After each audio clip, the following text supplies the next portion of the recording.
My husband is, he's required to speak publicly. I have received... It's a very, very strong cast. I mean, it started for me with finding our Bertie, and Colin Firth is really doing the most extraordinary performance in this, and the chemistry between him and Geoffrey Rush has been fantastic, and there's a huge amount of humour and emotion in that relationship, and really that friendship between these two men is kind of the backbone of our story. Camera. Fresh air.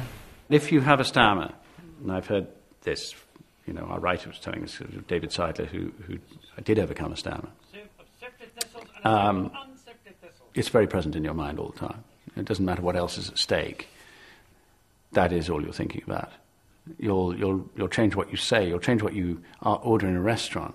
You'll avoid certain occasions, just so that you don't have to go through that or say that word.